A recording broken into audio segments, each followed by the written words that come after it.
ওকে, আসসালামু আলাইকুম। আমি ডাক্তার হুমায়রা, তোমাদের ডক্টর হুমায়রা এক্সিস মেডিকেল স্কুলের গ্রুপ থেকে লাইভ হয়েছি। এখন আমাদের যেটা ডিসকাশন চলছিল সেটা হচ্ছে যে আমরা ভাইভা কোয়েশ্চেন রিভিউজ নিয়ে আমরা সেশন করছিলাম। এর আগে আমরা 2টা সেশন করেছি অলরেডি। এখন আমরা যেটা আমরা চলছিল লাস্ট আমরা ক্লাসে করেছিলাম জেনারেল সার্জারি, এবং জেনারেল সার্জারির বেশ কিছু টপিক আমরা ডিসকাস অলরেডি করেছি। আজকে আমরা যে কোয়েশ্চেন্স গুলো কম্পাইল করেছি সেগুলোর মধ্যে থেকে বেশ কিছু টপিক আমরা আজকে বলবো।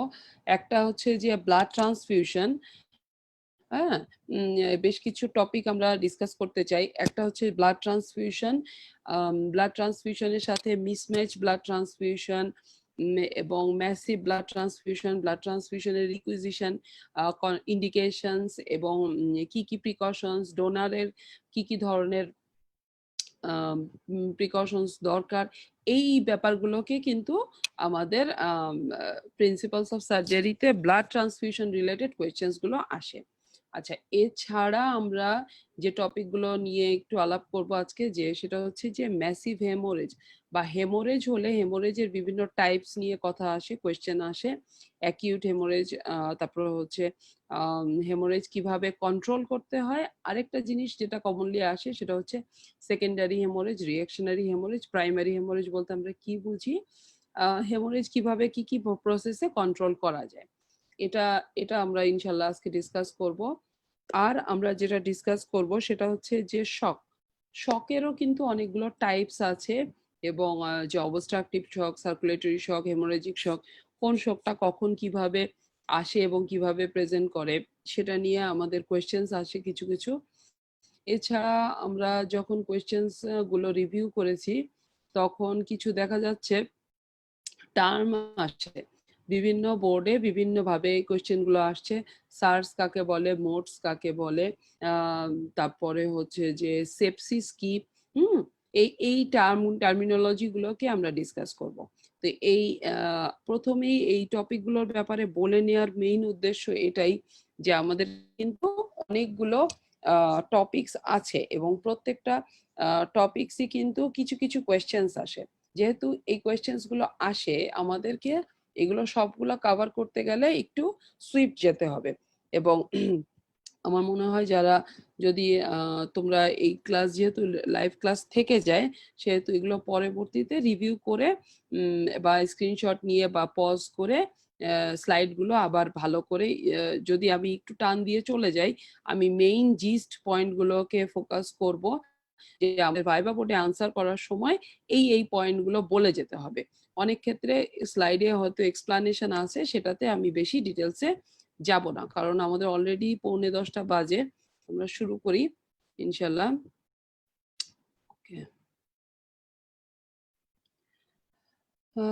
ওকে, তো ফার্স্টে যেটা হচ্ছে যে ব্লাড ট্রান্সফিউশনে যদি আমরা একটু ওভারভিউ করি, যে কোয়েশ্চেন আছে what are the blood products, হ্যাঁ, তারপরে how much amount of blood you can donate in a year.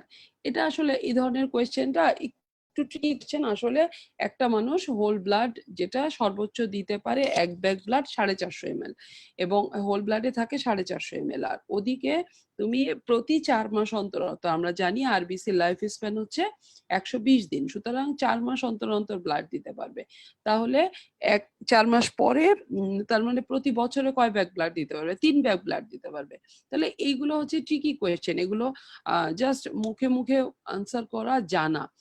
How much time a healthy person can donate a blood in a year, যেটা বললাম। তারপরে what is fresh blood? Fresh blood বলতে যেটা বোঝা যাচ্ছে যে রিসেন্টলি ড্রন ব্লাড, এবং বলা হচ্ছে যে মোটামুটি 1 to 2 উইকস এর মধ্যে যে ব্লাড গুলো ডোনেট করে কালেক্ট করা থাকে বা ব্লাড মানে ব্লাড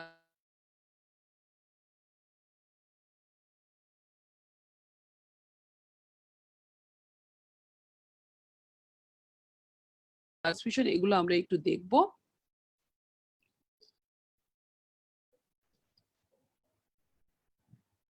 হ্যাঁ, তারপরে হচ্ছে যে এরপরে হচ্ছে যেটা বলা হচ্ছে যে প্যাকড প্যাকড সেলে কতটুকু ব্লাড থাকে, প্যাকড সেলে কি থাকে 200 ml। যদি আমরা ব্লাড আমরা জানি প্রপোর্শন কত, তাহলে 250 ml মতো 450 ml এর 400 ml ব্লাড, হোল ব্লাড থাকে 50 ml মতো কি থাকে এর হলো প্রিজারভেটিভস থাকে। এবং এটার সাথে যখন আমরা কিনা কি করি এটাকে ব্লাডটাকে যদি সেন্ট্রিফিউজ করে যে সেপারেট করা হয় বিভিন্ন প্রোডাক্টস গুলো, এটার মধ্যে সেল, যদি সেলগুলো আমরা জানি সেল হচ্ছে 55% আর ইয়া হচ্ছে 45%, তো 45% সেল, তার মানে আমাদের 200 থেকে ম্যাক্সিমাম 250 ml এর সেল থাকতে পারে। আচ্ছা, তারপরে মিসম্যাচ ব্লাড ট্রান্সফিউশন আমরা পড়বো, ট্রান্সফিউশন রিয়াকশন এবং হাউ টু ম্যানেজ, এগুলো আমরা একটু পরেই স্লাইডে দেখব। আচ্ছা, non haemolytic blood transfusion reaction, haemolytic transfusion রিয়াকশনটা বেশি ইম্পর্টেন্ট। এছাড়া হিমোলাইটিক ছাড়া যেগুলো কমনলি রিয়াকশনস গুলো হয় সেগুলো নন হিমোলাইটিক রিয়াকশন, এবং এটার ম্যানেজমেন্ট এবং এগুলো আমরা দেখবো, সেটা ট্রান্সফিউশন রিয়াকশনে চলে আসবে। ব্লাড প্রোডাক্টস এগুলো। আচ্ছা, ব্লাড সাবস্টিটিউটস এর মধ্যে দেখা যাচ্ছে যে আমরা ব্লাডের পরিবর্তে কি দিতে পারি, ফ্লুইড দিতে পারি আমরা ব্লাডে, যেমন হচ্ছে যে বিভিন্ন ধরনের সলিউশনস দিতে পারি, অ্যালবুমিন দিতে পারি। এগুলো হচ্ছে ব্লাডের যে প্রোডাক্টটা আমাদের ডেফিসিয়েন্সি আছে সেটার এগেইনস্টে আমরা সাবস্টিটিউট দিতে পারি। Autologous blood transfusion, salvage, what is blood salvage, এগুলো আমরা ইনশাল্লাহ এই সামনে আমরা এখনই ডিসকাশন করব। আচ্ছা, এখানে ফার্স্টে হচ্ছে যে blood products, actually whole blood, cell, plasma, এগুলো সবটাই আমরা দিতে পারি। প্লাজমা যদি আমরা চলে আসি, প্লাজমার মধ্যে fresh frozen plasma, cryo precipitated. Cryo প্রিসিপিটেডে একদম শুধুমাত্র কি করা হচ্ছে যে শুধু প্রোটিনস গুলোকে সেপারেট করে ফেলা হচ্ছে না। আচ্ছা, তার ছাড়া প্লাজমা প্রোডাক্টস, প্লাজমা প্রোডাক্টস এর মধ্যে আমরা জানি ডেঙ্গুতে কি দেওয়া হয়, যে আমরা কি দেওয়া হয় যে বিভিন্ন ধরনের products, albumin, immune globulin, coagulation factors, এগুলো আমরা কি করি সেপারেট করে করে কিন্তু আমরা দিতে পারি। আচ্ছা, whereas red cell concentrate, red cell কনসেন্ট্রেটে আমরা শুধু আরবিসি দিতে চাই যখন পেশেন্টের ব্লাডের ডেফিসিয়েন্সি থাকে, ব্লাডে স্পেসিফিক্যালি হিমোগ্লোবিন ডেফিসিয়েন্সি থাকে, কিন্তু আমাদের অনেকখানি হিমোগ্লোবিন ডেফিসিয়েন্সি, অনেক সময় পেশেন্টরা প্রেজেন্ট করে কি 6 হিমোগ্লোবিন, 7 হিমোগ্লোবিন, কিন্তু আমাকে অল্প সময়ের মধ্যে তাকে এই হিমোগ্লোবিনটাকে কাভার করে আমরা কিন্তু তাকে ব্লাড, তখন ব্লাড দিতে হয়। এবং সেই ব্লাড দেওয়ার সময় তখন কিন্তু আমরা কি করি, তখন রুগীকে অনেক সময় শুধু যেটা দরকার, যে রেড ব্লাড সেল দরকার, শুধু রেড ব্লাড সেলই দেব, এরকম ভাবে আমরা কিন্তু রুগীকে প্রিপেয়ার করি। সেই ক্ষেত্রগুলোতে বলা হচ্ছে যে আমরা কি করি, রেড সেল কনসেন্ট্রেট দিই। এছাড়া প্লেটলেট আমরা সবাই জানি, যেমন ডেঙ্গুতে প্লেটলেট ডেফিসিয়েন্সি থাকে, তখন আমরা কি প্লেটলেট কাউন্ট কমে যায় এবং আমরা শুধু প্লেটলেট ডেরিভেটিভসও দিই। অনেক ক্ষেত্রে ডাব্লিউবিসিও হোয়াইট সেলও কনসেন্ট্রেট আলাদা দিতে হতে পারে। তাহলে এগুলো সবগুলোই কিন্তু আমাদের ব্লাড প্রোডাক্টস হিসেবে ইউজ করা যেতে পারে। যেটা বলা হচ্ছিল মেইনলি হোল ব্লাড দেওয়া হয়, এখানে কোনো কম্পোনেন্ট রিডিউস করা হয় না। আরবিসি, ডাব্লিউবিসি, প্লেটলেট, প্লাজমা সবকিছুই দেওয়া যায়। কম্পোনেন্ট এটা স্টোর করা যায় কতদিন পর্যন্ত, 5 সপ্তাহ পর্যন্ত, 5 উইকস, 5 উইকস পর্যন্ত এটাকে রাখা যেতে পারে। হ্যাঁ, ট্রান্সফিউশন অফ, এখানে হোল ব্লাডটা কি করা হয় যে মেজর সার্জারিতে যদি 15%-এর বেশি ব্লাড লস হয়, বা যে কোনো রোড ট্রাফিক অ্যাক্সিডেন্ট বা যে কোনো অ্যাকিউট ব্লাড লসে যদি প্রচুর পরিমাণে ব্লাড লস হয়, তাহলে হোল ব্লাড ট্রান্সফিউশন করা হয়ে থাকে। ওকে, এখন এর পরে আসছে প্যাকড রেড সেল, যেটা আমরা একটু আগে বলছিলাম যে যখন হিমাটোক্রিট বা কনসেন্ট্রেশন কমে যায় তখন। প্রশ্ন একটা ছিল যে হোল ব্লাড রেড সেল কনসেন্ট্রেটে কতটুকু থাকে, কত থাকে, 200 ml ব্লাড থাকে। আচ্ছা, এবং রেড সেল যেহেতু শুধু রেড সেলের ব্যাপার, সুতরাং রেড সেল আমরা জানি যে এটা কি করে 120 দিন থাকে, এবং এটাতে ব্লাডটা বলা হচ্ছে যে ফ্রিজিং এর মাধ্যমে 42 দিন পর্যন্ত, মানে 6 × 7 = 42, 6 সপ্তাহ পর্যন্ত আমরা কিন্তু এটাকে স্টোর করতে পারছি। আচ্ছা, প্লেটলেট কনসেন্ট্রেট, এটা হচ্ছে বিভিন্ন ধরনের প্লেটলেট ডিসঅর্ডার বা ম্যাসিভ ব্লাড লসে কিন্তু আমরা প্লেটলেট ইউজ করা হয়ে থাকে। প্লেটলেট কিন্তু আবার বেশি দিন প্রিজার্ভ করে রাখা যায় না, এটা মাত্র খুব ফ্রেশলি দিয়ে দিতে হয় যে মাত্র 5 দিন, এবং প্রত্যেকটা 1 ইউনিট ব্লাড থেকে মাত্র কি হচ্ছে 50 ml প্লাজমা, যেটা কিনা শুধু প্লেটলেট কনসেন্ট্রেট থাকে। আচ্ছা, ফ্রেশ ফ্রোজেন প্লাজমা, এটা কিন্তু আমাদের মাঝে মাঝে জিজ্ঞেস করা হয়, ফ্রেশ ফ্রোজেন প্লাজমা বলতে কি বুঝো? ফ্রেশলি ডোনেটেড ব্লাড থেকে যখন আমরা প্লাজমাটাকে সেপারেট করি, তাহলে ফ্রেশ ফ্রোজেন প্লাজমা কিন্তু এটা ফ্রোজেন থাকে, কারণ প্লাজমাটাকে কিন্তু আমরা যখন সেপারেট করি তখন কিন্তু ওটাকে আবার স্টোর করে প্রসেস করতে হয়। তাহলে এটাতেও বলা হচ্ছে যে কোয়াগুলেশন ফ্যাক্টর এবং কোয়াগুলোপ্যাথির ক্ষেত্রে বা ক্লটিং ফ্যাক্টর ডেফিসিয়েন্সিতে কিন্তু ফ্রেশ ফ্রোজেন প্লাজমা ব্যবহার করা হয়। বলা হচ্ছে 1 unit fresh frozen plasma 3% increase করে ক্লটিং ফ্যাক্টর। আচ্ছা, এই কথাগুলোকে কিন্তু আমি খুব দ্রুত বলে যাচ্ছি, প্রয়োজনে তোমরা এটাকে পরবর্তীতে দেখবে। আচ্ছা, এখন কোয়েশ্চেন ছিল what are the prerequisites of blood transfusion. Blood ট্রান্সফিউশনের প্রি রিকুইজিশন কি? আচ্ছা, এটা বিভিন্ন ভাবে হতে পারে যে ব্লাড ট্রান্সফিউশনের জন্য আমরা কি কি প্রিকশনস নেব, কি কি ধরনের আমাদের প্রিন্সিপালসকে মাথায় রাখতে হবে, যেটা স্যাররা চান সে অনুসারে কথা বলতে হবে। ট্রান্সফিউশনে প্রথম কথা হচ্ছে যে মনে রাখতে হবে ট্রান্সফিউশন কিন্তু প্রিন্সিপালস যদি চিন্তা করি তাহলে ট্রান্সফিউশন কিন্তু কোনো ধরনের কোনো ডিজিজের বা কোনো কন্ডিশনের স্পেসিফিক ট্রিটমেন্ট না, এটা একটা সাপোর্টিভ ম্যানেজমেন্ট। ঠিক আছে, তাহলে এটাকে কি করতে হবে, এটা শুধুমাত্র খুব স্পেসিফিক প্রয়োজনের নয়, এটার ব্যবহারটাকে মিনিমাইজ করে রাখতে হবে। কারণ মনে রাখতে হবে যে একটা ট্রান্সফিউশন কিন্তু is just like A graft, যে এখানে ট্রান্সফিউশন রিয়াকশন হতে পারে এবং এটা পেশেন্টের ইটসেলফ, এটা রিয়াকশন যদি হয় এটা ইটসেলফ এটা রোগীর লাইফ থ্রেটেনিং একটা কন্ডিশনে পরিণত হতে পারে, সে বিশেষ করে যদি এটা হিমোলাইটিক রিয়াকশনস গুলো দেখাতে থাকে। সেজন্য খুব সাবধানে ব্লাড ট্রান্সফিউশনকে ইউজ করতে হবে। অ্যাকিউট ব্লাড লসের ক্ষেত্রে এটা মানে খুব গ্রস কারেকশনের জন্য খুব বেশি এফেক্টিভ। এজন্য বলা হচ্ছে যে অ্যাকিউট ব্লাড লসে এটা খুবই এফেক্টিভ কুইক রিসাসিটেশনের জন্য। আচ্ছা, এটা পেশেন্টের হিমোগ্লোবিনকে বলা হয় প্রতি ইউনিটের সাথে হিমোগ্লোবিন 1 গ্রাম/dl বাড়ে, ঠিক আছে, এবং খুব কনসাসনেসের সাথে আমাদেরকে কি করতে হবে, এটাকে যে ট্রান্সমিসেবল যে ডিজিজগুলো ট্রান্সফিউশনের সাথে, যেসব ব্লাড ট্রান্সফিউশনের সাথে যেসব ডিজিজগুলো হয় সেইগুলো ট্রান্সমিট হয়, সেগুলোর ব্যাপারে আমাদেরকে কিন্তু খুব কশাসলি থাকতে হবে। আচ্ছা, প্রিরিকুইজিটস কি? 1 নম্বর হচ্ছে যে স্টেরাইল অ্যাপারেটাস ইউজ করতে হবে। Transfusion bag, transfusion set, transfusion প্রক্রিয়া প্রত্যেকটা জায়গায় আমাদেরকে স্ট্রিক্ট অ্যাসেপ্টিক প্রিকশনস ইউজ করতে হবে। ব্লাড ব্যাংক বারবার চেক করতে হবে যে এটা যেই রেসিপিয়েন্ট তার যে ডোনার তার যে ক্রস ম্যাচিং হয়েছে কাগজের সাথে 2 থেকে 3টা নাম্বার থাকে, সেই নাম্বারগুলো পেশেন্টের নাম, ডোনারের নাম, এগুলো আমাদের বারে বারে চেকিং করতে হবে, সো দ্যাট আমাদের মানে ভুল ত্রুটি অ্যাজ পসিবল হয়। আচ্ছা, তারপরে কি বলা হচ্ছে যে টেম্পারেচারটা মেনটেন করতে হবে। এটা একটা ব্লাডটা স্টোর থাকে একটা ঠান্ডা জায়গায়, হ্যাঁ, সেইটা থেকে এটা নর্মাল টেম্পারেচারে নেওয়ার আগে, সরি, নর্মাল টেম্পারেচারে নেওয়ার আগে যদি এটাকে ব্লাড ট্রান্সফিউশন করে ফেলা হয় তাহলে কিন্তু কি হবে, রোগীর ট্রান্সফিউশন রিয়াকশন পরে হবে, আগে হাইপোথার্মিয়া হয়ে যাবে। আচ্ছা, এই ট্রান্সফিউশন রিয়াকশনটা প্রথম initial 10 to 15 minutes very slowly দিতে হবে, to observe any transfusion reaction. কিন্তু যদি কোনো কারণে ট্রান্সফিউশন রিয়াকশন হয়ে যায় তাহলে পরে কি করতে হবে, তখন ট্রান্সফিউশনটা ইমিডিয়েটলি স্টপ করতে হবে। এবং এর আগের ক্লাসেও বলেছিলাম যে ট্রান্সমিশন ইমিডিয়েটলি স্টপ করতে হবে, নাম্বার 1। সেকেন্ডলি হলো অ্যান্টি অ্যালার্জিক রিয়াকশনস, যেটা কিনা ভেরি কমন, সেটাতে অ্যান্টি অ্যালার্জিক রিয়াকশনসের জন্য অ্যান্টি অ্যালার্জিক এজেন্ট দিতে হবে।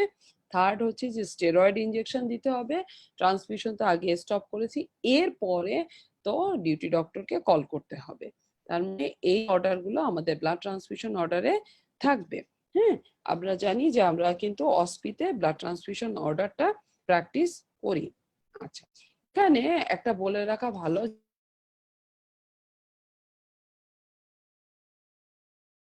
প্রসেস করতে পারি ব্লাড স্যালভেজ। এটা কিন্তু কোনো একটা কোয়েশ্চেনে আসছে, ব্লাড স্যালভেজের কোয়েশ্চেন আসছে যে what do you mean by blood salvage. এটা কি বলা হচ্ছে যে যখন আমরা অনেক বড় একটা মেজর সার্জারি করি, সেটাতে কিন্তু আমাদের অনেক বেশি ব্লাড ট্রান্সফিউশন হয়, এই সরি ব্লাড লস হয়, অ্যাকিউট ব্লাড লস হয়। আচ্ছা, এখানে ফার্স্টে আমি একটু বলে রাখতে চাই, এটা একটা ভেরি সফিস্টিকেটেড প্রসিজিওর এবং এটা একটা রিস্কি প্রসিজিওর, যে এখানে মানে ব্লাড যেটা অনেক বেশি ব্লাড লস হয়, সেই ব্লাডটাকে রিফাইন এবং রিইউজ করার জন্য আমাদের বডিতে অটোলগাস রিইনফিউশন করার প্রসেস। তাহলে এখানে কিন্তু মানে প্রচুর প্রচুর কি বলা হয় যে কন্টামিনেশন এবং রিস্ক রয়ে গেছে। কন্টামিনেশন এবং ট্রান্সফিউশন রিয়াকশন এবং যে মেশিনের ভেতর থেকে যাচ্ছে জাস্ট লাইক আ ডায়ালাইসিস প্রসেস, সুতরাং হিমোডায়ালাইসিস প্রসেস, সেই জন্য এটা কিন্তু অনেক বেশি রিস্কি এবং almost obsolete procedure. The surgeries যেখানে অনেক বেশি ব্লাড লস হয়, 4 to 5 লিটার ব্লাড, মানে অনেক বেশি টার্ন ওভার হয়, সেই সব জায়গায় খুব সফিস্টিকেটেড সেট আপে এই ধরনের প্রসেস করা যেতে পারে। হ্যাভিং সেড দ্যাট, আমাদের একটু থিওরিটিক্যালি জানতে হবে।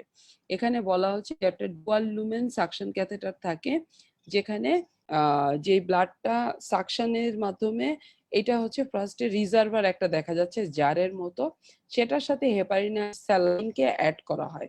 এরপরে সেল সেভার বলে একটা মেশিন নেওয়া হয়, যেই মেশিনে just like a dialysis machine, স্যালাইনটাকে ব্লাডটা ওয়াশ করে স্যালাইনটা সেপারেট করা হয় এবং ওয়াশড আরবিসিটাকে শুধু সেপারেট করা হয়।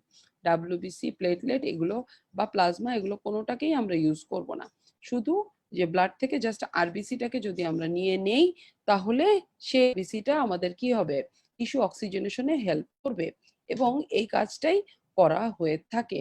হ্যাঁ, সো সো এই এবং এইটাকে আবার কি করা হবে, রিইনফিউশন করা হবে বডিতে।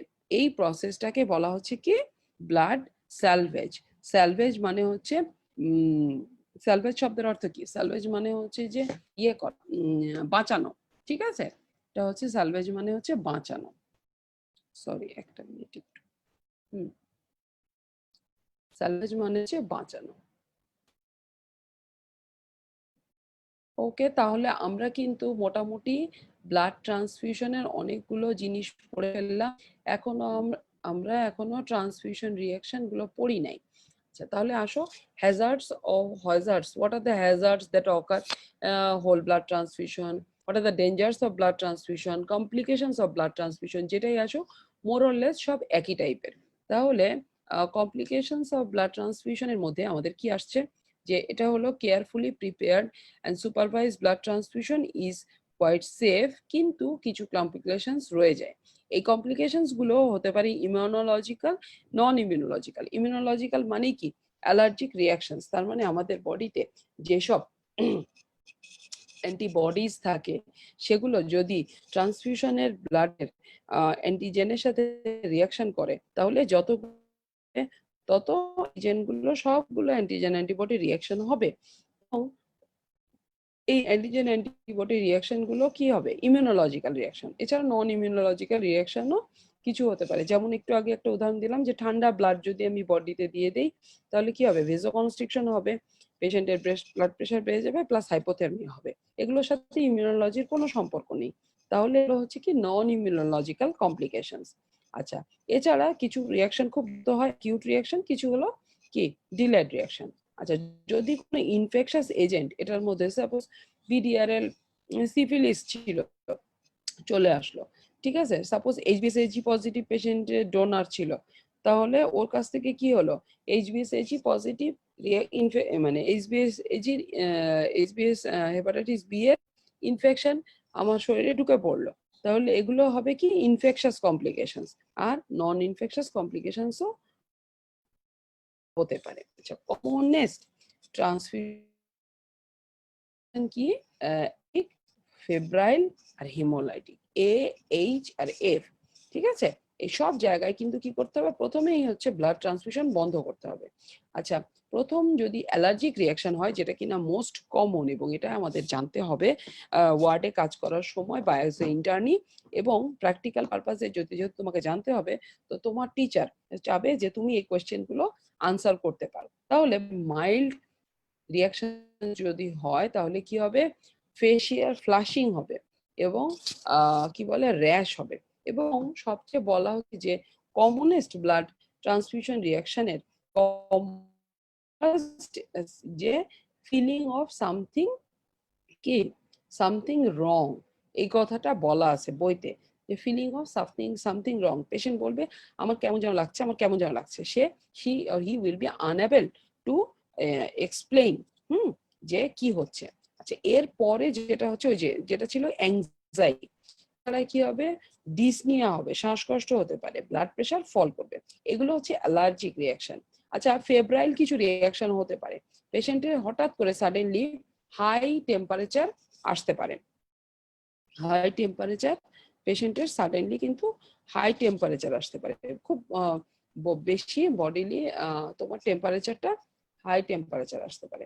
হাই টেম্পারেচার আসার পরে আর কি আসতে পারে, জ্বর আসতে পারে, সাথে চিল হতে পারে। চিল হতে পারে, টেকিকার্ডিয়া, টেকিকার্ডিয়া হার্ট রেট বেড়ে গেল, টেকিপনিয়া হতে পারে, রেসপিরেটরি রেট বেড়ে গেল, এবং হেডেক থাকতে পারে। এইগুলো হচ্ছে কি ফেব্রাইল রিয়াকশন। এগুলো সবগুলো কিন্তু কমন ট্রান্সমিশন রিয়াকশন। আচ্ছা, আর যদি আর কিছু, এবং এগুলো হচ্ছে নন হিমোলাইটিক রিয়াকশন, যেটা আমাদের একটা কোয়েশ্চেন ছিল যে what are the non haemolytic reaction, তাহলে আমরা নন হিমোলাইটিক রিয়াকশন গুলো এর মধ্যে বলে গেলাম। এছাড়া আর কি হতে পারে, হিমোলাইটিক রিয়াকশন, যে আমার যদি অ্যান্টিজেন অ্যান্টিবডি রিয়াকশন হয়ে ব্লাড সেলগুলোর কন্টিনিউয়াস ভাঙতে থাকে, তাহলে কি হবে, ব্লাড সেল ভেঙে গেল, তাহলে আরবিসি ভাঙবে, আরবিসি ভাঙলে পরে জায়গায় জায়গায় যে সেটা কিন্তু প্রিসিপিটেট করবে, হিমোগ্লোবিন ইউরিন থেকে পাস করলে তাহলে কি ইউরিনে হিমোগ্লোবিন গুলো জমা হবে, তাহলে কি হিমোগ্লোবিন ইউরিয়া হবে। আমি আরেকটু পরে আরো ডিটেলসে সুন্দর করে বলবো, কিছু স্লাইড আছে। লো ব্যাক পেইন হবে, যে অ্যাকিউট রেনাল শাটডাউনের জন্য কি হবে, লো ব্যাক পেইন, বা পিছনে কোমরের পিছনের দিকে ব্যথা বলবে। আচ্ছা, তারপরে অ্যাপ্রিহেনশন, এগুলো তো আছেই, ব্লাড প্রেশার কমে যাবে, রেসপিরেটরি রেট বেড়ে যাবে। সাথে কি হতে পারে, আমাদের চেস্ট পেইন হতে পারে, হ্যাঁ, পেশেন্টের কি বুকে ব্যথা বলতে পারে। আচ্ছা, এই জিনিসগুলোকে আমরা আরেকটু সুন্দর করে যদি চিন্তা করি, তাহলে ট্রান্সফিউশন রিয়াকশন ব্রড হেডিং এ আমরা কিন্তু তিনটা মনে করবো, একটা অ্যালার্জিক রিয়াকশন বলবো, একটা ফেব্রাইল রিয়াকশন বলবো, একটা হিমোলাইটিক রিয়াকশন বলবো। আচ্ছা, এখানে খুব সুন্দর করে আমার মনে হয় অ্যাকিউট হিমোলাইটিক রিয়াকশনের মেইন সিমটমস গুলো বলা হচ্ছে, কি হচ্ছে যে সিস্টেমিক হলো চিল রাইগর ফিভার, খুব হাই ফিভার, এই ফিভার গুলো কিন্তু 101 বা 102 হয় না, এগুলো কেমন হয় 103 104 এরকম হয়। আচ্ছা, তাছাড়া কি হচ্ছে যে ভাস্কুলার রিয়াকশনের মধ্যে আমাদের ফার্স্টে পাবো হাইপোটেনশন, প্রেশার কমে যাবে, এবং আনকন্ট্রোলেবল ব্লিডিং হবে পেশেন্টের, ঠিক আছে? আচ্ছা, তাছাড়া কি হতে পারে, ট্রান্সফিউজ মানে ওই যে যেই যেই যেই ভেইনে ব্লাড ট্রান্সফিউশন হচ্ছে ওখানে তো রিয়াকশন হয়, তো ওখানে কেমন গরম ফিল করবে, হ্যাঁ, আমার হাত এসব জায়গায় দেখা যাচ্ছে গরম ফিল করতেছে। আচ্ছা, লাম্বার রিজনে পেইন কেন হবে, এটা কেন হয় জানো, কিডনিতে যখন এক্সক্রিশন করতে যায়, তখন ওই হিমোগ্লোবিন গুলো যে কি করে, কিডনি রেনাল টিউবুলের মধ্যে ডিপোজিট করে রেনাল টিউবুলার ড্যামেজ করে, এবং এটাকে কি হচ্ছে অ্যাকিউট রেনাল শাটডাউন হওয়ার জন্য লাম্বার পেইন হবে। আচ্ছা, এছাড়া কি হচ্ছে, হিমোগ্লোবিন ইউরিয়া বলা হচ্ছে, যদি ইউরিনে পাস করে তাহলে হিমোগ্লোবিন পাস করবে, এবং সেটাও পেইনফুল, এবং ব্লাডটা কি এমন হবে, সরি ইউরিনটা হবে কি ফ্রদি, ফ্রদি ইউরিন হবে, হ্যাঁ। এছাড়া ব্লাডের রিয়াকশন পরবর্তীতে কি হচ্ছে, যদি হিমোগ্লোবিন ব্লাডের সেলগুলো ডেস্ট্রয় হওয়ার জন্য কি হবে, বিলিরুবিনের মাত্রা বেড়ে যাবে, এবং হাইপার বিলিরুবিনিমিয়া বা বিলিরুবিনিউরিয়া বা জাস্ট জন্ডিসের ফিচার্স দেখা যাবে। চেস্টের ভেতরে কিন্তু আমাদের কি হবে, কনস্ট্রিক্টিভ চেস্ট পেইন হবে, এবং হার্ট রেট বেড়ে যাবে। এইগুলো হচ্ছে যে হিমোলাইটিক রিয়াকশন। আর ওইখানে ছিল নন হিমোলাইটিকের মধ্যে অ্যালার্জিক এবং ফেব্রাইল যে সিমটমস গুলো, সেগুলো আমরা বলবো নন হিমোলাইটিক। তো যেটাই স্যাররা জিজ্ঞেস করে সেটাই আমাদের বলতে হবে। আচ্ছা, ম্যাসিভ ব্লাড ট্রান্সফিউশন একটা কোয়েশ্চেন বারে বারে আসে, ম্যাসিভ ব্লাড ট্রান্সফিউশন বা লার্জ ভলিউম ব্লাড ট্রান্সফিউশন এটা কখন হবে? হ্যাঁ, এটা কখন হবে? এটা হচ্ছে যে আহ এটা হচ্ছে যে যখন আহ উম পুরো, সাপোজ আমি বলি তোকে, যখন হলো প্লাসেন্টা প্রিভিয়া বা fracture neck of the femur বা রাপচার অ্যাওর্টিক অ্যানেউরিজম,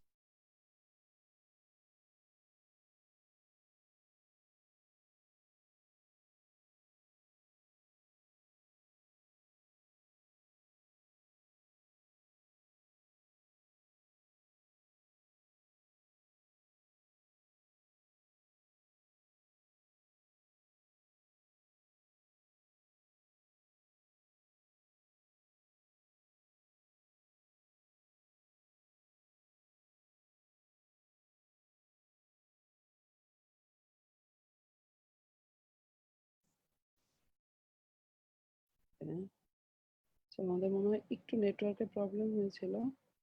আবার স্লাইডে চলে যাই। তো বলছিলাম যে ম্যাসিভ ব্লাড ট্রান্সফিউশন নিয়ে আমরা কথা বলছিলাম। তো ম্যাসিভ ব্লাড ট্রান্সফিউশনে যেটা হচ্ছে যে এরকম যখন মেজর ভেসেলস গুলোতে ইনজুরি বা কোনো ধরনের বড় ট্রমা বা বড় ইয়েতে প্রচুর ব্লাড ট্রান্সফিউশন করতে হলো, তখন রুগী নিয়ে আসা হলো। ব্লাড একদিনে হয়তো 10 ইউনিটের বেশি ব্লাড দিয়ে দেওয়া হয়েছে বা 20 ইউনিটস এর বেশি হোল ব্লাড, 10 ইউনিটস এর বেশি হোল ব্লাড দেওয়া হয়েছে। তাহলে কি হচ্ছে, ব্লাড সব চলে গেছে এবং তার বডিতে যে পরিমাণ ব্লাড আছে এগুলো আসলে অ্যাকচুয়ালি সবই ট্রান্সফিউজড ব্লাড। এরকম একটা পরিস্থিতিতে তখন আমরা কি বলবো, ম্যাসিভ ব্লাড ট্রান্সফিউশন। আচ্ছা, এই যে ম্যাসিভ ব্লাড ট্রান্সফিউশন যেটা সেটাতে কি হয়, ওয়ান এন্টায়ার ব্লাড ভলিউম যদি 24 আওয়ার্স এ রিপ্লেস হয়ে যায়, এক যদি 10 ইউনিটস এর বেশি প্যাকড রেড সেল ব্লাড দেওয়া হয় উইদিন 24 আওয়ার, বা 20 ইউনিটস এর বেশি দেওয়া হয়, 10 ইউনিটস এর বেশি বলা হলো, তারপরে 4 ইউনিটস এর বেশি যদি হোল ব্লাড দেওয়া হয়, এরকম 4 ইউনিট না, এটা হবে যে ওই 5 ইউনিটস এর বেশি হোল ব্লাড দেওয়া হয় এবং আরো অনগোয়িং নিড আছে। মোট কথা 50% of the total blood volume যদি সেখানে বলেছে। এরকম এই ধরনের ট্রান্সফিউশনকে একটা যদি বলা হয় তাহলে ওইটাই বলবো যে entire blood volume is replaced within 24 hours. আচ্ছা, আমি একটু নেটওয়ার্কটা চেঞ্জ করে নিই।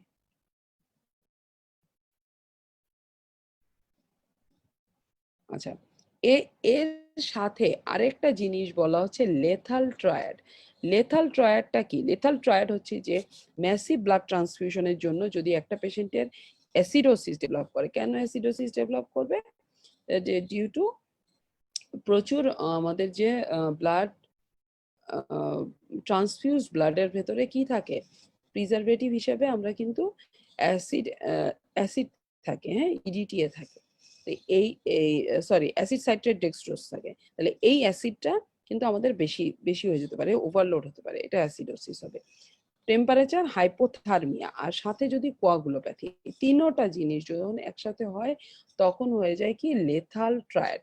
এটা রুগীর লাইফ রিস্ক হয়ে যায়। আচ্ছা, কমপ্লিকেশনস অফ ম্যাসিভ ট্রান্সফিউশন, এখানে মেইন যেটা সেটা হচ্ছে যে কি হয়, ল্যাকটিক অ্যাসিডোসিস, সাথে সিস্টেমিক ইনফ্লামেটরি রেসপন্স শুরু হয়, আর সাথে ইন্ট্রাভাস্কুলার কোয়াগুলেশনস। এইগুলোর জন্য multi multi organ dysfunction syndrome বা মোডস ডেভেলপ করতে পারে।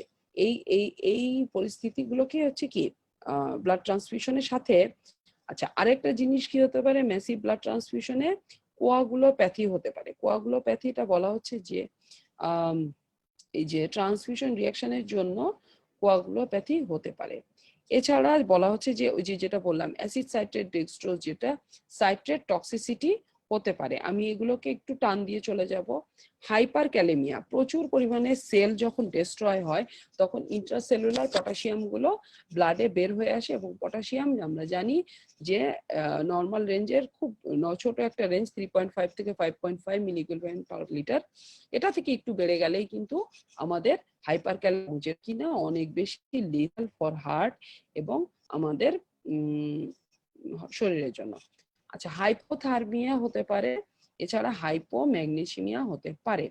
অ্যাসিডোসিস বলেছি, ল্যাকটিক অ্যাসিডোসিস, পিএইচটা খুব ছোট রেঞ্জে থাকে, এটা থেকে ওপর নিচ হলে আমাদের। আচ্ছা, respiratory failure, transfusion related acute lung injury, TRALI, এটা একটু মনে রাখতে হবে এই টার্মটা, transfusion related acute lung injury, যেটার জন্য আমাদের চেস্টে পেইন হচ্ছে, যেটার জন্য আমাদের রেসপিরেটরি ডিস্ট্রেস হচ্ছে।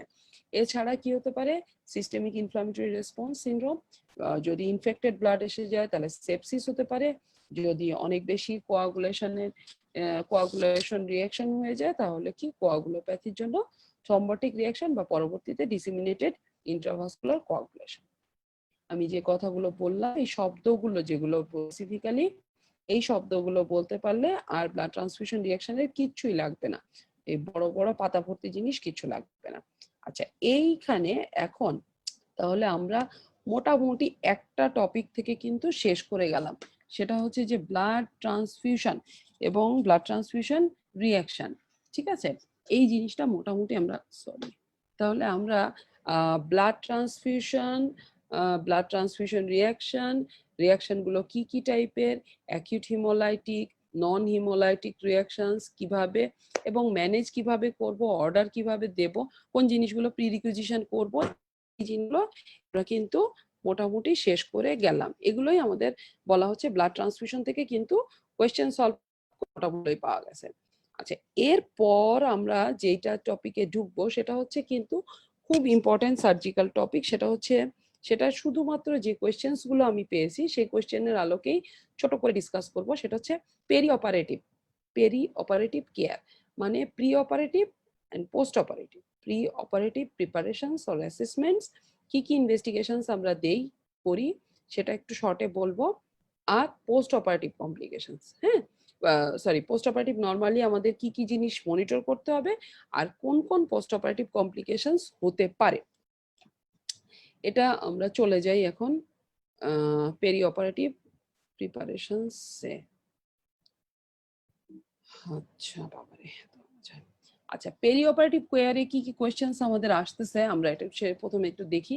What are the investigation should be done for assessing general fitness, এটা কিন্তু খুব খুব খুব ইম্পর্টেন্ট। হ্যাঁ, খুব ইম্পর্টেন্ট যে জেনারেল অ্যানেস্থেসিয়া ফিটনেসের জন্য আন্ডারগোয়িং সার্জারি আমরা কি কি ইনভেস্টিগেশন করি। আচ্ছা, খুব আমরা ডিটেলসে একটু পড়বো, কিন্তু আমরা একদম শর্টকাটে যদি বলতে হয় তাহলে আমরা একটা সিবিসি করব, একটা চেস্ট এক্সরে করব, একটা ইসিজি করব। আচ্ছা, সিবিসি কেন করব? এক হচ্ছে হিমোগ্লোবিন দেখার জন্য, ডাব্লিউবিসি কাউন্টের মধ্যে আমরা সেপ্টিসেমিয়া বা সিভিয়ার ইনফেকশন আছে কিনা সেটা দেখে নেব। প্লেটলেটের আমাদের কোয়াগুলেশনের ব্যাপারে আমাদের প্লেটলেট একটা ভালো আমাদের কি দেবে, একটা আইডিয়া দেবে। গেল, হিমোগ্লোবিন দেখলাম, ডাব্লিউবিসি দেখলাম, প্লেটলেট দেখলাম। আচ্ছা, এরপরে আমরা কি দেখব, যে এবং সিবিসি দেখলাম, তারপরে চেস্ট এক্সরে দেখবো কি লাংসের একটা ওভারঅল ফাংশনটা দেখার জন্য। একটা ইসিজি করব, ইসিজি একদম বেসিক কার্ডিয়াক ইনভেস্টিগেশন আমাদের কার্ডিয়াক কমপ্লায়েন্স দেখার জন্য। সেরাম ক্রিয়াটিনিন করব, সেরাম ক্রিয়াটিনিনটা কি মানে যদি বলা হয় একদম মোস্ট মিনিমাম, আমরা পরে ডিটেলসে পড়বো, তারপরেও বলে দিচ্ছি হাতে গুনে। সেরাম ক্রিয়েটিন দেখার জন্য, রেনাল ফাংশন দেখার জন্য। আরবিএস করব কিসের জন্য, আমার ব্লাড সুগারটা ঠিক আছে কিনা, যদি পেশেন্ট ডায়াবেটিক হয় তাহলে পার অপারেটিভ এবং পোস্ট অপারেটিভ পিরিয়ডে পেশেন্টের ম্যানেজমেন্ট খুব ডিফিকাল্ট হয়ে যাবে, উন্ড ইনফেকশন থেকে শুরু করে সব ধরনের কমপ্লিকেশন দেখা যাবে, তাহলে আমরা একটা আরবিএস করতে পারি মিনিমাম। আচ্ছা, আর কি করব, এইচবিএস এজি, অ্যান্টিজেন, এটা আমরা স্ক্রিনিং করব ফর হেপাটাইটিস বি স্ক্রিনিং, এবং এটার থেকে বেশি করলে অনেক কিছু করা যায়, হেপাটাইটিস সি করা যায়, হ্যাঁ আরো অনেক কিছু করা যায়। তাহলে আমরা কি কি বললাম একবার আমার সাথে যারা ক্লাসে আছো তারা তাহলে আরেকবার রিপিট করো। হিমোগ্লোবিন, বা সিবিসি, চেস্ট এক্সরে, ইসিজি, সেরাম ক্রিয়েটিনিন, আরবিএস এবং এইচবিএসএজি। এটা একদম মিনিমাম, মোস্ট মিনিমাম, ঠিক আছে? এটা আমরা ডিটেলসে পড়বো। আচ্ছা, what is the role of assessing nutritional status? আচ্ছা, নিউট্রিশনাল স্ট্যাটাস এর মধ্যে হচ্ছে যে নিউট্রিশনাল স্ট্যাটাসের মধ্যে poor nutrition is equal to poor wound healing, ঠিক আছে? Poor nutrition is equal to কি? Poor wound healing. সেজন্য নিউট্রিশনাল স্ট্যাটাস খুব বেশি জরুরি। একটা হচ্ছে যে পার অপারেটিভ কমপ্লিকেশনস এবং পার অপারেটিভ স্ট্রেস, তারপরে পোস্ট অপারেটিভ কমপ্লিকেশনস অ্যাভয়েড করার জন্য নিউট্রিশনাল স্ট্যাটাস ইম্পর্টেন্ট। এছাড়া বলা হচ্ছে what are the parameters you will observe for immediate post operative period. Immediate post operative পিরিয়ডে আমরা কি কি ইনভেস্টিগেশনস বা মানে কি আমরা প্যারামিটার্স দেখি বা ভাইটাল সাইন্স দেখি, হ্যাঁ, সেটা আমরা ইনশাল্লাহ দেখবো, পড়বো, শিখবো। আচ্ছা, what are the post operative complications, এই যে বললাম যে একটু আগেই দেখবো এটা। এই রিকভারি, আচ্ছা, এই একটা কোয়েশ্চেন সবসময় আসে, এটা আমি এখানেই বলে যাই। What are the causes of restlessness in a post operative patient in a recovery room?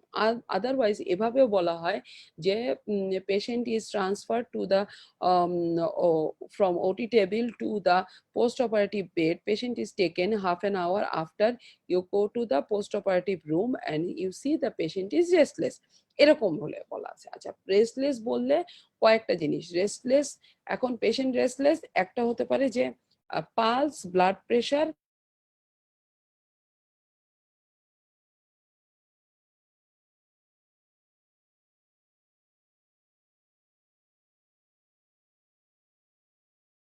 কিন্তু একটা মনিটরের সাথে জোগাড় দেওয়া থাকে। তাহলে পালসটা দেখে আমরা যদি কোনো খুব বেশি পেশেন্টের ইন্টারনাল কোনো কারণে হেমোরেজ হয়, ম্যাসিভ হেমোরেজ হয়, তাহলে হার্ট রেট অনেক বেড়ে যাবে, ব্লাড প্রেশার কমে যাবে, আদারওয়াইজ পেশেন্টের রেসপিরেটরি রেট বেড়ে যাবে।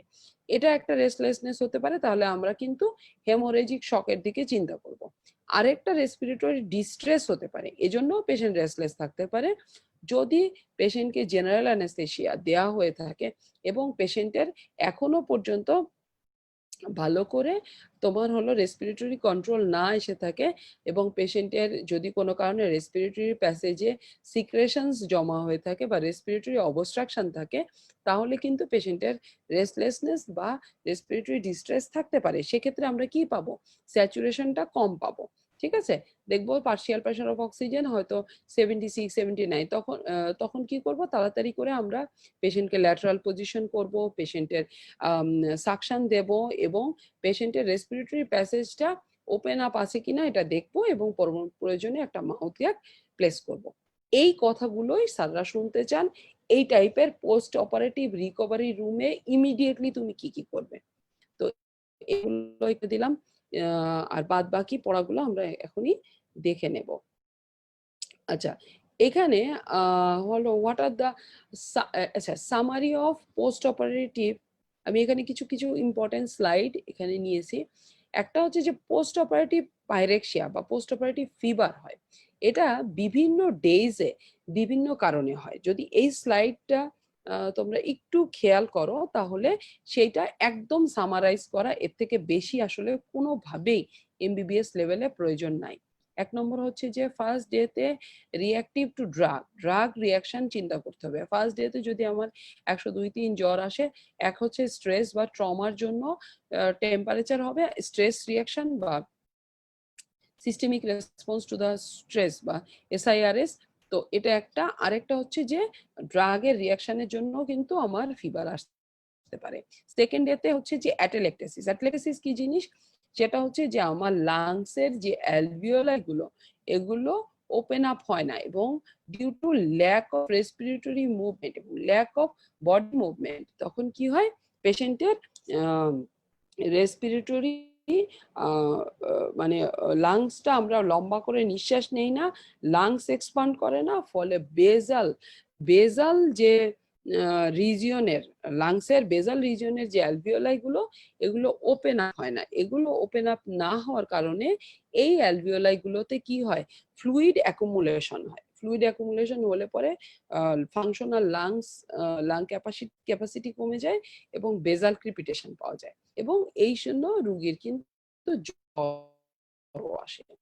এটা কিন্তু পরবর্তী নিউমোনিয়ার দিকে নিউমোনিয়া হবে। তাহলে এই অ্যাটেলেক্টেসিসের জন্য সেকেন্ড ডেতে জ্বর।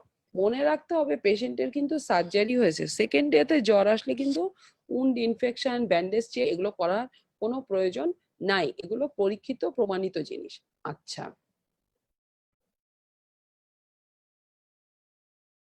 একটুখানি পজ দিলাম, নেটওয়ার্কের মনে হয় সমস্যা হয়েছিল। থার্ড ডেতে রিয়াকশন হলে আমাদের বা সেকেন্ড ডেতেও আমরা কিন্তু আইভি লাইনে একটা কি থ্রম্বোফ্লেবাইটিস হতে পারে, সেই জন্য থার্ড ডেতে আইভি লাইন ইনফেকশন, ফোর্থ ডেতে নিউমোনিয়া, ডিপ ভেনাস থ্রম্বোসিস এবং ইউরিনারি ট্র্যাক্টে ইনফেকশন হতে পারে যদি আমরা ফ্লুইডের আপ ডাউনটা ঠিকমতো না হয়, মানে ইনটেক আউটপুটটা ঠিকমতো মেনটেন না করা হয়। Fifth day most commonly wound infection হয় এবং আমরা থার্ড টু ফিফথ ডেতে কি করি, ড্রেসিং চেক করি এবং এখানে সেপসি এই যে উন্ড ইনফেকশনের জন্য জ্বর আসতে পারে ফিফথ ডেতে বা সেভেন ডেতে যদি কোনো অন্য জায়গায় অ্যাবসেস হয় অথবা উন্ডে উন্ডে অ্যাবসেস হয় তাহলে কিন্তু আমাদের সেভেন ডেতে জ্বর আসতে পারে। আচ্ছা, পোস্ট অপারেটিভ অর্ডারে আমরা কি কি ভাইটাল মনিটরিং করবো, একটু আগেই বললাম vital sign, pulse, blood pressure, temperature, respiratory rate এবং pulse, blood pressure, temperature, respiratory rate এবং পার্সেন্ট অক্সিজেন। ঠিক আছে?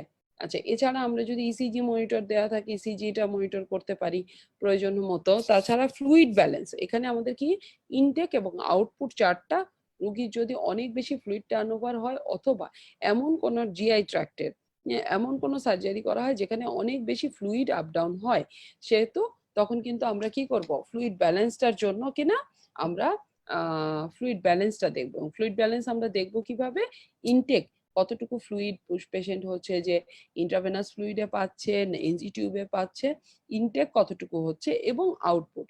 হুম, আউটপুটে আমাদের ইউরিন আউটপুটটা মেইনলি, আর সাথে ড্রেইন দেওয়া থাকলে ড্রেইনের আউটপুটটা আমরা মেজার করব। আচ্ছা, এর সাথে আমরা কি রেসপিরেটরি কেয়ার দেব। এখন আমরা কি কি কেয়ার দেই সেগুলো আমরা দেখি। আমরা পেশেন্টকে সাধারণত যদি রেসপিরেটরি কেয়ার চিন্তা করি তাহলে আমরা ভেন্টিলেটর দিতে পারি, অক্সিজেন মাস্ক দিতে পারি, অনেক ক্ষেত্রে ট্রাকিয়া বা ওরোফ্যাঞ্জিয়াল কি সাকশন দিতে পারি এবং খুব জরুরি যেটা কমনলি দেওয়া হয় সেটা হচ্ছে চেস্ট ফিজিওথেরাপি। চেস্ট ফিজিওথেরাপি দেওয়া খুব জরুরি। ওই যে বললাম যে অ্যাটেলেক্টেসিসের জন্য প্রিভেনশনের একটাই বুদ্ধি, সেটা হচ্ছে চেস্ট ফিজিওথেরাপি। ওকে, ওকে। আচ্ছা, এরপর যেটা হচ্ছে সেটা হচ্ছে যে পজিশন ইন দ্য বেড, পেশেন্টকে মোবিলাইজ করতে হবে। ঠিক আছে? পেশেন্টকে মোবিলাইজ করতে ঘন্টা পেশেন্টের পশ্চার চেঞ্জ করতে হবে এবং ডিপ ভেনাস থ্রম্বোসিস যাতে না হয় সে কিন্তু কাফ কম্প্রেশন দিতে হবে প্রয়োজনে। যদি অনেকদিন বেড রিটার্ন থাকে তাহলে কিন্তু bed, special bed, air fluid বেডও দিতে হবে। ওকে, তারপরে আসেন কি পোস্ট অপারেটিভ ম্যানেজমেন্টের মধ্যে আসে ফ্লুইড বা ডায়েট। ডায়েটের মধ্যে ইনিশিয়ালি পেশেন্টকে নিয়ে নাথিং পার ওরাল সাধারণত 4 থেকে 6 ঘন্টা, জেনারেল বা স্পাইনাল অ্যানেস্থেশিয়ার পর এভারেজে 4 থেকে 6 ঘন্টা পেশেন্টকে নাথিং বাই মাউথ রাখা হয়। কারণ কি ওই সময় রেসপিরেটরি প্যারালাইসিস বা রেসপিরেটরি প্যাসেজের কম্প্রোমাইজ থাকে, এই জন্য সে সময় কি থাকে, যদি আমরা খাবার দাবার খাই তাহলে কি হবে, এটা চলে যাবে হচ্ছে লাংসে, ফ্লুইড চলে যাবে না, তাহলে কিন্তু অ্যাসপিরেশন নিউমোনিয়া বা নিউমোনিয়া হয়ে যাবে। তো এনপিও রাখা হয় একটা নির্দিষ্ট সময় পর্যন্ত, এরপরে অপারেশনের প্রয়োজন অনুসারে লিকুইড ডায়েট বা কখনো ডাইরেক্ট সফট ডায়েট বা নর্মাল ডায়েটে আমরা রুগীকে কনভার্ট করব। তাহলে ডায়েটটাকে আমরা কিন্তু খেয়াল রাখতে হবে কোন দিকের কি ধরনের ডায়েট। আচ্ছা, ফ্লুইডটা আমরা একটু আগেই বললাম যে ডেইলি রিকোয়ারমেন্ট কত, সাথে খেয়াল রাখতে হবে জিআই লস কত হচ্ছে, ইউরিনারি ট্র্যাক্টের লস কত হচ্ছে, যদি কোনো স্টমা বা ড্রেন দিয়ে দেওয়া হয় তাহলে সেই ড্রেনে কতটুকু লস হচ্ছে, সাথে আমাদের ড্রেনেজ টিউব যেগুলো সেগুলো এবং ইনসেন্সিবল লস, যদি হট হিউমিড জায়গা হয় তাহলে কিন্তু গরমের দিনে কিন্তু পাইল ফ্লুইড হয়তো ধরেই নিতে হবে, ইনসেন্সিবল পার্সপিরেশনে কতটুকু লস হচ্ছে সেটা এর সাথে অ্যাড করতে হবে এবং যতটুকু লস হচ্ছে সেটা হিসাব করে সেইটার সাথে মেজার করে আমাদের কিন্তু ফ্লুইড রুগীকে আইভি দিতে হবে, স্পেশালি যেসব পেশেন্টরা নাথিং বাই মাউথ থাকে। খুব দ্রুত যেতে হচ্ছে এই জন্য কারণ আমি চাচ্ছি যে এই ইয়েগুলোকে কাভার করে শেষ করে দিতে। আচ্ছা, এরপরে যেটা হচ্ছে সেটা হচ্ছে যে অ্যান্টিবায়োটিক্স। কটা বাজে? 5:30। অ্যান্টিবায়োটিক্স আমরা দেব। এছাড়া আমরা মেডিকেশনের মধ্যে কি দেব? অ্যান্টিবায়োটিক্স দেব, পেইন কিলার দেব, সিডেটিভস দেব, প্রি অপারেটিভ মেডিকেশনস। আচ্ছা, একটা জিনিস একটু বলে রাখি, এটা কিন্তু ভাইবা আমি বলছি, কিন্তু অ্যাকচুয়ালি রিটেনের জন্যও কিন্তু এটা আমার মনে হয় বেশ ভালো একটা ইফেক্টিভ নোট, যদি তোমরা এটা স্ক্রিনশট নিয়ে এগুলোকে ইয়া করো। আচ্ছা, তাহলে অন অ্যান জেনারেল আমরা পোস্ট অপারেটিভ কেয়ারের মধ্যে pain, IV nutrition, nausea, vomiting, bleeding, deep venous thrombosis, hypothermia, fever, prophylactic infectious এজেন্টের জন্য প্রেশার সোর্স হলো কিনা, confusion state, drain, wound care, wound essence এবং পোস্ট অপারেটিভ ফলো আপ, পেশেন্টের discharge, এইসব স্পেকট্রাম গুলোকে আমরা কিন্তু পোস্ট অপারেটিভ কমপ্লিকেশনস বা পোস্ট যদি আসে এই সবগুলোকে স্পেকট্রাম গুলোকে কিন্তু কাভার করতে হবে। আচ্ছা, এখন একটু চলে যাই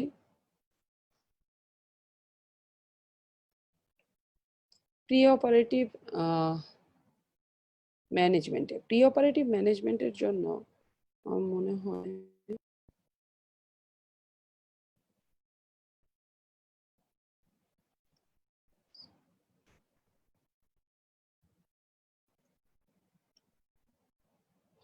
আচ্ছা, এখানে একটু পোস্ট অপারেটিভ কেয়ারে আরো কিছু স্লাইড আছে, আমি একটু তোমাদের সাথে শেয়ার করি। আচ্ছা, দেখো তো এখানে যে কনফিউশনাল স্টেট না, ড্রেন প্রেশার ইনফেকশন,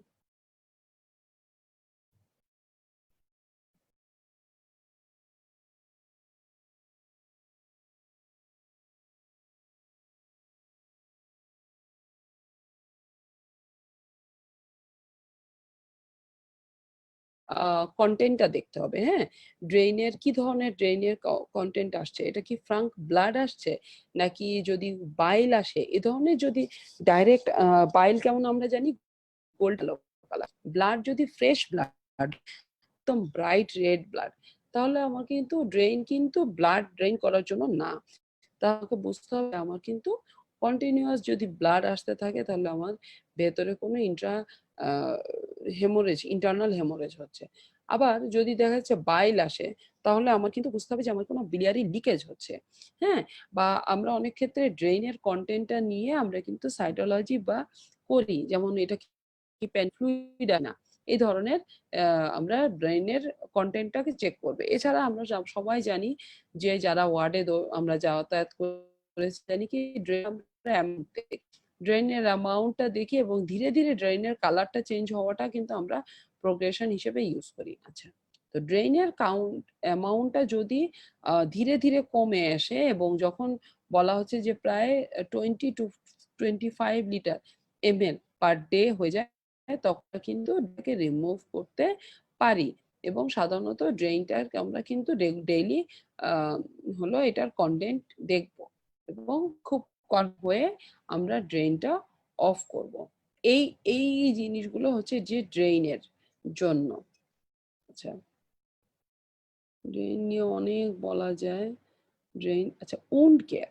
উন্ড কেয়ারে বলা হচ্ছে যে সাধারণত বলা হলে 48 আওয়ার্স বা 2 দিনের মধ্যে এপিথেশন হয়ে যায়। সেজন্য 3 থেকে 4 দিনের পরে আমরা কিন্তু কি করতে চাই, যে ড্রেসিংটা চেক করতে চাই। ইভেন ড্রেসিং খোলাও রাখা যেতে পারে 3 দিনের পর থেকে, কিন্তু অনেক সময় আমরা সেফটির জন্য 5 থেকে 7 দিন রাখি। সাধারণত উন্ডে বলা হচ্ছে তৃতীয় দিনে, থার্ড পিরিয়ডিতে চেক ড্রেসিং করা হয়। 7th ডেতে হলো যদি কোনো 5th ডেতে কোনো ধরনের টেক্সচার যদি আসে তাহলে অবশ্যই উন্ড চেক করতে হবে। এবং যদি আমরা উন্ডের মধ্যে ডেহিসেন্সের ফিচার্স গুলো দেখতে পাই, যেমন loose stitch, pus purulent discharge, যদি উন্ডের স্টিচ এরিয়াটা থিন, শাইনি, রেডিশ, ইনফ্লেম এই ধরনের দেখা যায়, তাহলে পরে আমাদের কি করতে হবে, উন্ড চেক করতে হবে এবং প্রয়োজনে 2-1টা স্টিচ অফ করে দিতে হবে। যদি কোনো পাস থাকে তাহলে সেটাকে ড্রেইন আউট করে ফেলতে হবে। যদি উন্ড থাকে তাহলে 10th পিরিয়ডে, মূলত 10 থেকে 14 পোস্ট অপারেটিভ ডেতে আমরা কি করি, স্টিচ অফ করি। এবং এই উন্ড ইনফেকশন কন্ট্রোলের কিন্তু আমাদের গুড নিউট্রিশন ভেরি ইম্পর্টেন্ট। এছাড়া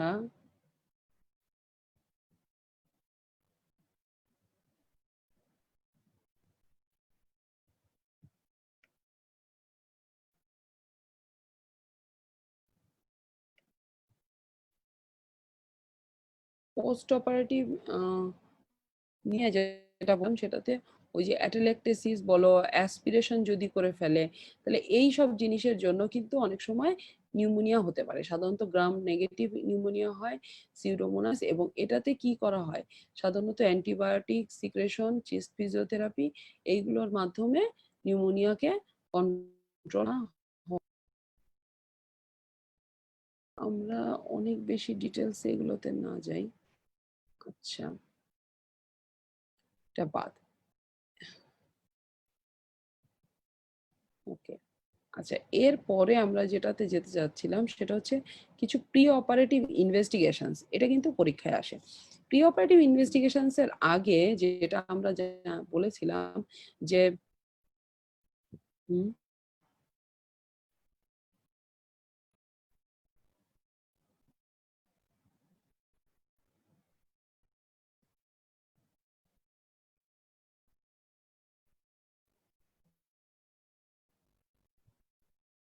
হুম, প্রি অপারেটিভ ইনভেস্টিগেশনস। এখানে complete blood count, complete blood count কেন, যদি মেজর অপারেশন হয়, এনিমিয়া থাকে, অনগোয়িং ব্লাড লস থাকে, তাহলে কিন্তু আমার উন্ড হিলিং হবে না। এছাড়া কমপ্লিট ব্লাড কাউন্টে মেইন যেটা বললাম, হিমোগ্লোবিনটাও বেশি থাকা দরকার। আচ্ছা, সেরাম ক্রিয়াটিনিন, ইউরিয়া, ইলেকট্রোলাইট। যদি পেশেন্টের ইলেকট্রোলাইট ইমব্যালেন্সের মতো কোনো ডিজিজ থাকে, তাহলে পরেই আমরা কিন্তু সেরাম ইলেকট্রোলাইট করব। এছাড়া আমরা কি করব, রেনাল ফাংশন এভালুয়েশনের জন্য কিন্তু ক্রিয়াটিনিন দেখব। কেন ক্রিয়াটিনিন দেখব, কারণ হচ্ছে আমরা ডিউরিং সার্জারি বিভিন্ন ধরনের মেডিকেশন, আফটার সার্জারি বিভিন্ন ধরনের নন steroid drugs, steroids, digoxin, diabetics, এগুলো বিভিন্ন ধরনের ফ্লুইড, এগুলো আমরা দেই, যেটা কিনা রেনাল কম্প্রোমাইজ পেশেন্টের জন্য আমরা মিনিমাম মানে ডিফারেন্ট ডোজে দিতে হবে। সেই জন্য আমরা কিন্তু কি করতে হবে, দেখতে হবে। আচ্ছা, ইসিজির কথা বলেছিলাম, তবে যদি পেশেন্টের বয়স 60 না 50 বা 50-র উপরেই হয়, বা 60-র উপরে হয় এবং বা 60-র উপরে হয় বা 50-র উপরে হয়, সাথে কোমরবিড ডিজিজ থাকে, তাহলে কিন্তু আমরা ইসিজি করে ক্ষান্ত হব না, আমাদের কিন্তু ইকো করতে হবে। ঠিক আছে। আচ্ছা, ক্লটিং স্ক্রিনিং এর মধ্যে আমরা কিন্তু গুলো টেস্ট করতে পারি, যেটার মধ্যে প্রথম বিন টাইম, তারপর হলো পিটি, এপিটিটি, হ্যাঁ, অ্যাক্টিভ পার্শিয়াল থ্রোম্বিন টাইম, এবং হচ্ছে যে কি করব, প্লেট কাউন্ট। এখানে কিন্তু ক্লটিং স্ক্রিনিং এর মধ্যে কখনো লিভার ফাংশন টেস্ট বলতে হবে, হ্যাঁ। আর এখানে কিন্তু কখনোই ওই জিনিসটা বলা যাবে না, বলতো ওই যে বিটিসিটি বলা যায়। বিটিসিটি কি করা হয়, বাচ্চাদের করা হয়, হ্যাঁ, বড়দের করা হয় না। আচ্ছা, চেস্ট এক্সরে আমরা করব, কেন দেখব, আমরা দেখতে পারি একটা কার্ডিওমেগালি যদি থাকে, সিওপিডি যদি থাকে, নিউমোনিক কনসলিডেশন থাকে, কোনো ধরনের যদি থাকে, ইফিউশনস থাকে, টিউবারক্লোসিস থাকে, এগুলো কিন্তু আমরা সিম্পল একটা চেস্ট এক্সরে এর মাধ্যমে সব ইনফরমেশন, মোটামুটি একটা ইন্ডিকেশন পেয়ে যাব। ঠিক আছে, তাহলে এটা আমরা করতে পারি। যে এরপরে ইউরিন অ্যানালাইসিসটা একটা একটা কিন্তু কোভার্ট বা একটা লুকানো একটা ইনফেকশনের সোর্স থাকে। এই জন্য অনেক ক্ষেত্রেই বিশেষ করে গাইনোকোলজিক্যাল সার্জারি গুলোতে ইউরিন অ্যানালাইসিস করা হয়। এখানে বিটি করতে হবে মেয়েদের ক্ষেত্রে, এটা সাধারণত করা হয় না। আচ্ছা, তারপরে হচ্ছে যে ব্লাড গ্লুকোজ, আমি বলেছিলাম আরবিএসটা মিনিমাম, এবং আরবিএস পেশেন্ট হয় তাহলে আমরা ফাস্টিং 2 আওয়ার আফটার ব্রেকফাস্ট করব। সাথে যেটা করি সেটা হচ্ছে যে HbA1c, HbA1c আমরা জানি যে এটা হলো লাস্ট 3 মাসের বা লাস্ট লং ডিউরেশন ধরে ব্লাড সুগারটা কি পরিমাণ কন্ট্রোলে ছিল বা কি ধরনের কন্ট্রোলে ছিল এটা জানবো। এটা জানতে পারি তাহলে কিন্তু আমরা মেডিকেশনস এবং পেশেন্ট ম্যানেজমেন্টে খুব উপকার হয়। খুব রেয়ারলি কিছু কিছু পেশেন্টের ক্ষেত্রে রেসপিরেটরি কমপ্লেইনের ক্ষেত্রে আমাদের আর্টেরিয়াল ব্লাড গ্যাস অ্যানালাইসিস করতে হতে পারে। আচ্ছা, যদি পেশেন্টের আরএমএসি বা জন্ডিস পেশেন্ট হয় তাহলে অবশ্যই লিভার ফাংশন টেস্ট করতে হবে। লিভার ফাংশন টেস্টের মধ্যে কি কি পড়ে? সেরাম বিলিরুবিন, এলএফ, তারপর হচ্ছে যে এসজিপিটি, এসজিওটি, প্রথম বেনটাইন। হ্যাঁ, এই টেস্টগুলো কিন্তু করতে হবে। আর কি এলডি, এসজিপিটি, হ্যাঁ, এই টেস্টগুলো করতে হবে। আচ্ছা, আর হলো আল্ট্রাসাউন্ড হোল অ্যাবডোমেন করতে হতে পারে, সেটা কিন্তু রুগীর প্রয়োজন ভেদে। বাট এটা কিন্তু ওই যে লিভার ফাংশন টেস্টটা হচ্ছে যে যদি পেশেন্টের এরকম ইন্ডিকেশন থাকে। তবে আমাদের মোটামুটি আরেকটা যেটা খুব ইম্পর্টেন্ট সেটা হচ্ছে ব্লাড গ্রুপিং। ব্লাড গ্রুপিংটা সবসময় আমাদের অনেক টিচাররাই পছন্দ করেন। ব্লাড গ্রুপিংটা করে রাখলে যেটা সবচেয়ে বড় সুবিধা সেটা হলো খুব বা পোস্ট অপারেটিভ পিরিয়ডে কোনো ধরনের ঝামেলা হলে পরে আমরা কি করতে পারবো, তো জোগাড় করতে পারবো। এই হয়ে গেল আমাদের, আর লাগবে না, শেষ। এখন এখন আমরা আমরা কিন্তু খুব দ্রুত, আমি একটু দ্রুতই আগাচ্ছি আসলে আজকে, কারণ অনেকগুলো টপিক আমি চাচ্ছি যে তোমাদের এগুলো পেন্ডিং না থাকুক, কভার হয়ে যাক। আমরা পড়লাম ফার্স্টে pre operative investigations, post operative care, এবং এগুলো কিন্তু কোয়েশ্চেন এগুলোই আসে। আচ্ছা, তারপরে আরেকটা কি পড়লাম? ব্লাড ট্রান্সফিউশন, হেমোরেজ, রিয়াকশন, এগুলো পড়লাম। আচ্ছা, এখন একটা বড় চ্যাপ্টার রয়ে গেছে আমাদের, হেমোরেজ শক। হেমোরেজ শক, তো হেমোরেজ চলো আমরা শুরু করে ফেলি।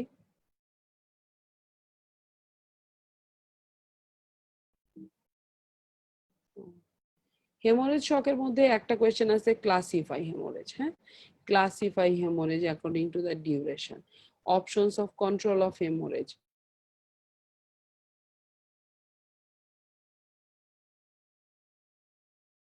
কিন্তু আমি চাবো যে তোমরা এই কোয়েশ্চেন্স গুলো যেগুলো আমি দিয়ে দেই,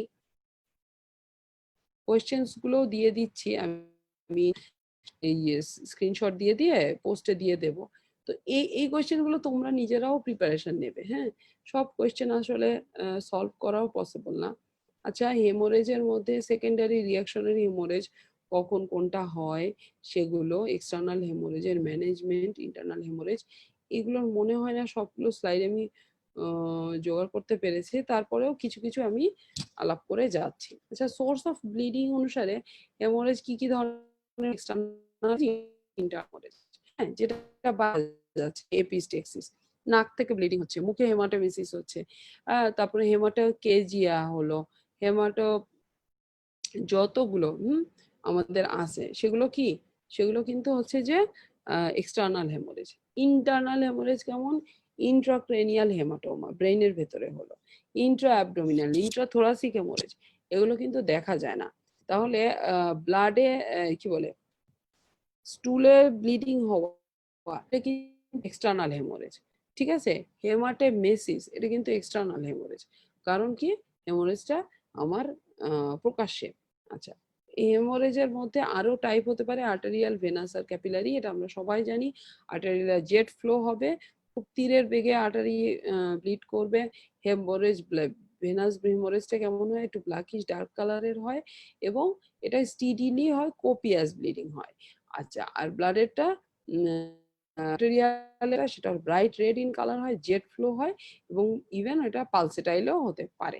ক্যাপিলারি হেমোরেজটা মিডিয়াম রেড, ব্রাইট রেড এবং ডার্ক রেড এর মাঝামাঝি হয়। এটা সাধারণত উজিং হয়, এটা কিন্তু কোপিয়াসও হবে না, জেট ফ্লো হবে না, এটা কিন্তু উজিং হবে, এবং ধীরে ধীরে এটা বন্ধ হয় তাড়াতাড়ি। আচ্ছা, ডিপেন্ডিং অন দ্য টাইম, সেটা হচ্ছে যে ডিউরিং দ্য ট্রমা বা ডিউরিং হিমোরেজটা হয় সেটা হচ্ছে প্রাইমারি। রিঅ্যাকশনারি হেমোরেজ হচ্ছে যখন এটা 24 আওয়ার্স এর মধ্যে, ট্রমা 24 আওয়ার্স এর মধ্যে হয়, সেটা হচ্ছে রিঅ্যাকশনারি। ওয়ারএস সেকেন্ডারি হেমোরেজটা হচ্ছে যে 7 to 14 ডেজ আফটার ট্রমা। অনেক ক্ষেত্রে অনেকে বলতেছে যে আফটার 72 আওয়ার্স অফ। এটা হেমোরেজের কমন কজ কি? ইনফেকশনস। আর রিঅ্যাকশনারি হেমোরেজের কমন কজ হচ্ছে যে slippage of ligature, removal of clot, তারপরে হচ্ছে যে রিমুভাল অফ দ্য ইলেকট্রোকটারি, হ্যাঁ, তারপর হচ্ছে যে এইগুলো হচ্ছে যে কি রিঅ্যাকশনারি হেমোরেজের কজ, বা blood pressure, rise of blood pressure, এগুলো। আর প্রাইমারি হেমোরেজ হচ্ছে যে জাস্ট ট্রমা হলো, ইনজুরি হলো, ব্লাড ভেসেলে ট্রমা হলো এবং এই জন্য ব্লিড হয়ে গেল, প্রাইমারি হেমোরেজ। তো রিঅ্যাকশনারি হেমোরেজ আর সেকেন্ডারি হেমোরেজের মধ্যে ডিফারেন্সটা মেইনলি টাইম ওয়াইজ 24 উইদিন 24, আর হলো এটা হলো আফটার 72 আওয়ার্স।